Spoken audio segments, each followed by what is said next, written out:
చెల్లి ఆగమ్మ, మనం పరిగెత్తకూడదు. మనము రెడ్ లైట్ పడిన తర్వాతనే మనము బయలుదేరాలి. రెడ్ లైట్ అంటే ఏమిటి అన్నయ్య? రెడ్ లైట్ అంటే ముందు చూపమ్మా. ముందు చూపు అంటే? ముందు చూపు లేకపోతే మనకు ప్రమాదాలు జరుగుతాయి. ప్రమాదాలంటే ఏమిటి? ముందు చూపు కలిగిన ఒక నక్క కథ చెప్తాను విను. అనగనగా ఒక అడవిలో ఒక సింహము ఏనుగు చేతులలో చిక్కి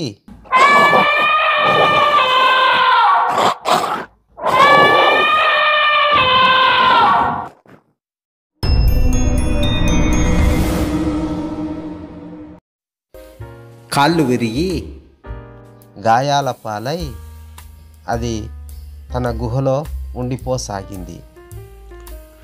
కొన్ని రోజులుగా నాకు ఆహారం లేదు. చాలా ఆకలిగా ఉంది.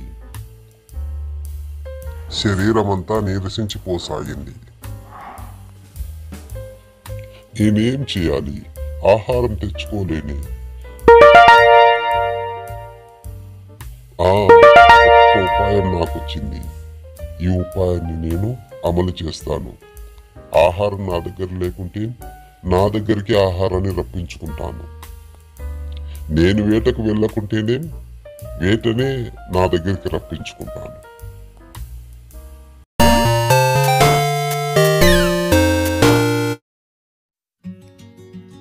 అప్పుడు ఒక ఉడత ఆ మార్గంలో వెళ్ళసాగింది. ఏ ఉడతా, ఎక్కడికి వెళ్తున్నావు? ఇలా రా, నేను చెప్పింది వింటున్నావా? అరే రే, నన్నెవరో పిలుస్తున్నారే. అడవికి రాజైన సింహం పిలుస్తుంది. నేను వెళ్ళాలి. అయ్యో, త్వరగా రాజుకు కోపం వస్తుంది. నేను వెళ్తాను.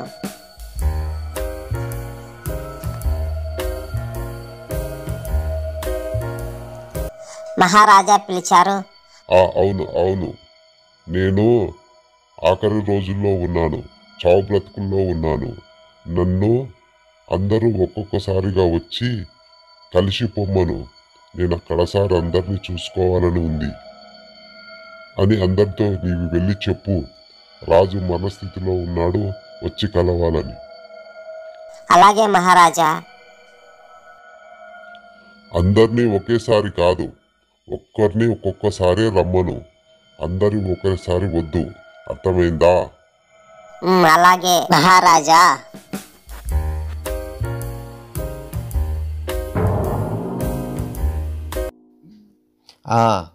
ఈ ఉపాయం చాలా బాగుంది. ఇది పని చేసిందంటే నేను వేట కోసం వెళ్ళాల్సిన అవసరమే లేదు. హాయిగా ఇక్కడనే ఉండి కడుపు నింపుకోవచ్చు. ఈ ఉడత వెళ్ళి అడవిలోని జంతువుల కల్లా సింహం సంగతి వివరించి ప్రచారం చేసింది. ఆ సింహం సంగతి విన్న జంతువులన్నీ చాలా బాధపడ్డాయి. ఎలాగైనా మన సింహరాజును చూసి రావాలని నిర్ణయించుకున్నాయి.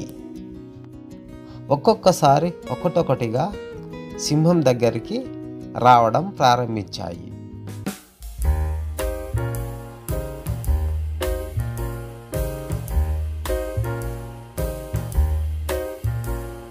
మొదటి రోజు గొర్రె వెళ్ళింది. మహారాజా లోపల ఉన్నారా?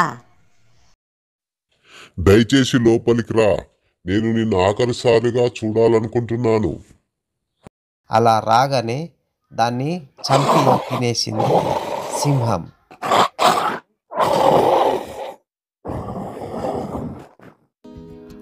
రెండవ రోజు ఒక అడవి కోడి సింహం గుహలోకి వచ్చింది. మహారాజా ఉన్నారా? లోపలికి రా, ఆఖరిసారిగా చూడాలనుకుంటున్నాను.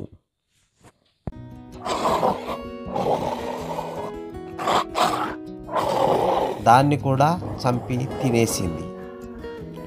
మూడవ రోజు ఒక జింక వెళ్ళింది. మహారాజా లోపల ఉన్నారా? రా, నీకోసం ఎదురు చూస్తున్నాను. దాన్ని కూడా చంపి తినేసింది. అయితే నాలుగవ రోజు ఒక నక్క వంతు వచ్చింది.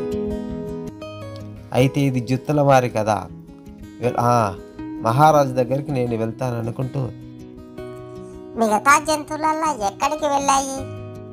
కనపడటం లేదు. ఎక్కడికి వెళ్ళాయబ్బా? ఎక్కడికి వెళ్ళాయబ్బా జంతువులు? సింహం ఏం చేస్తుందో నేను వెళ్ళి చూస్తాను. దీని సంగతి నాకు తెలుస్తుంది.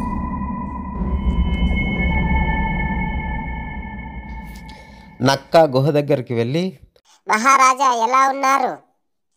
సింహం నక్క గొంతు విని చాలా సంతోషించింది. రా మిత్రుడా, లోపలికి రా. నేను ఆఖరిసారిగా చూడాలనుకుంటున్నాను. నక్క లోపలికి వెళ్తూ అందరి కాలి గుర్తులు చూసింది.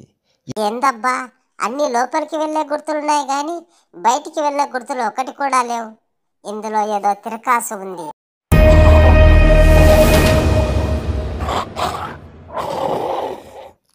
ఆహా, ఇదా సంగతి. లోపలికి వెళ్ళే జంతువులన్నీ తినేశావా?